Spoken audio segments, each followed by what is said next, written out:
Let's talk about the basics of sewing. Today is all about the sewing machine.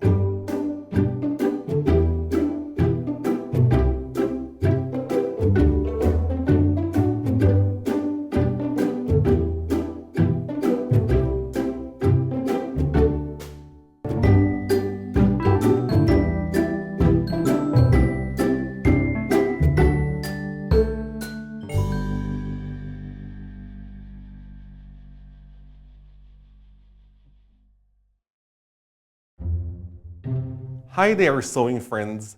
Welcome back to another episode of Sewing Saturday. It's Julius here with you, and today we're diving into the basics of the sewing machine. This video is perfect for you if you're a beginner who are just getting started on your sewing journey. Whether you've just unboxed your brand new sewing machine or inherited one from someone, we've got you covered. Though before we jump right in, let's just briefly discuss what a sewing machine is.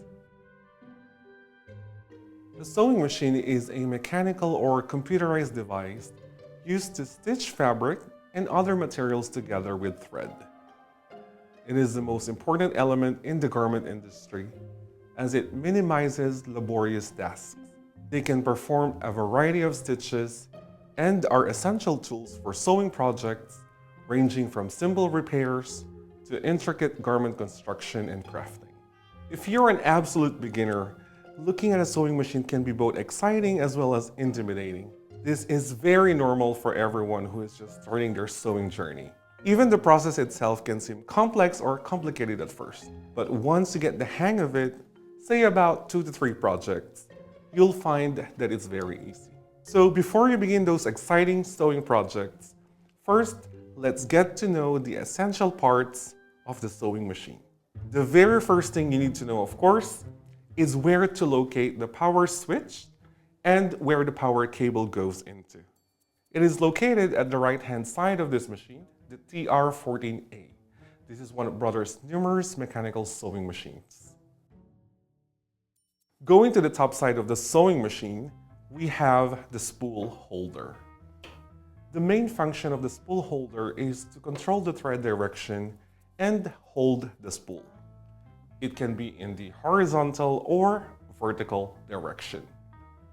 Sometimes, a sewing machine has more than one spool holder when sewing with a twin needle or a decorative stitch. So this right here is the bobbin winder. As the name implies, this is responsible when making bobbin spools.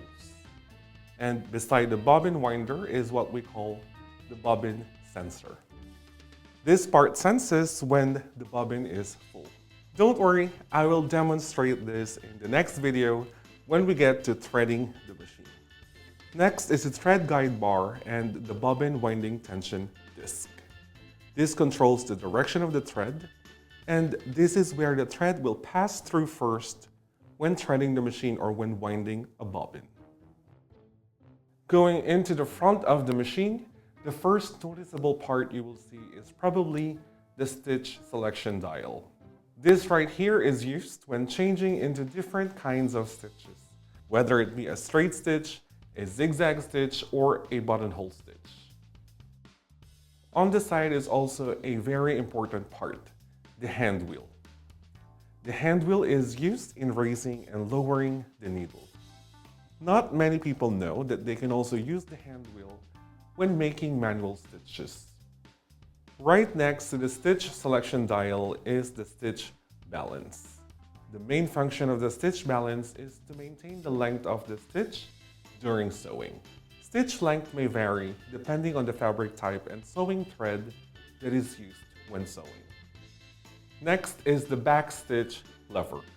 This lever is used to restitch over a very short area to increase seam strength, also called reinforcement stitches, or basically to lock the stitches when you're beginning to sew. Then over here is the tension dial.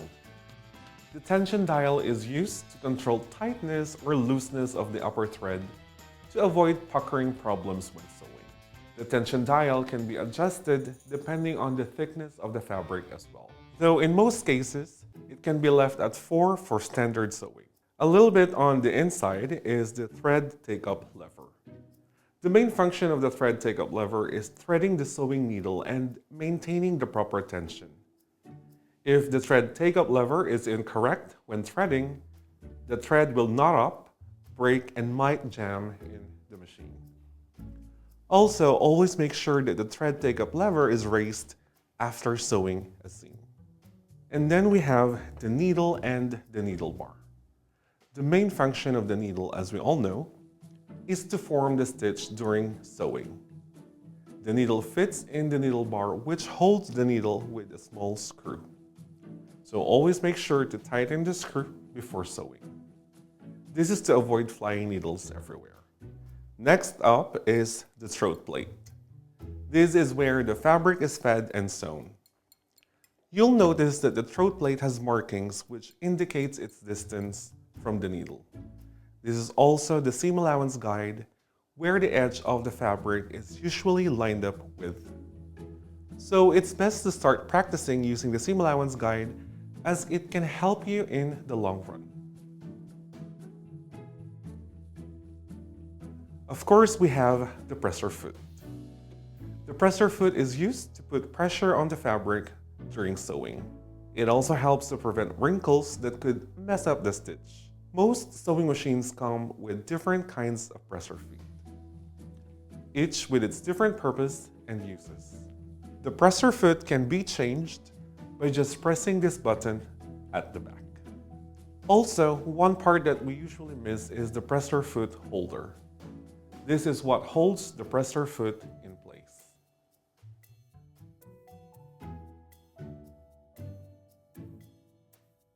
And then next on the list is the bobbin case and the bobbin cover. Over here is the presser foot lifter. This is used for raising and lowering the presser foot. One question you might ask, how does the fabric move when sewing? Many beginner sewers think that you have to push the fabric through, which is not the case when machine sewing. The movement of the fabric is being done by the feed dogs. This mechanical part helps to pass the fabric through the machine in a forwarding direction during sewing. So all we have to do is guide the fabric and focus your attention to the seam allowance guide. So 2 parts left, one being the arm of the machine. This right here helps in supporting the fabric and for providing more space when sewing.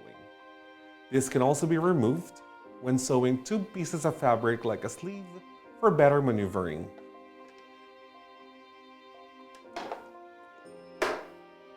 And lastly, the foot pedal.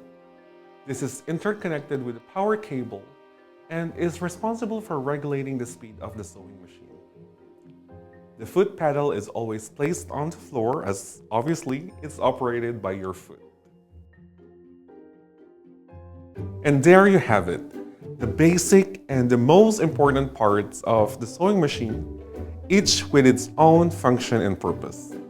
If you're still trying to get accustomed to the sewing machine that you have, don't worry, this will come full circle once we get to the exciting part, threading and operating the sewing machine. So stay tuned for the next video, where we will create our very first beginner project. Until then, happy sewing and see you on the next one. Bye now.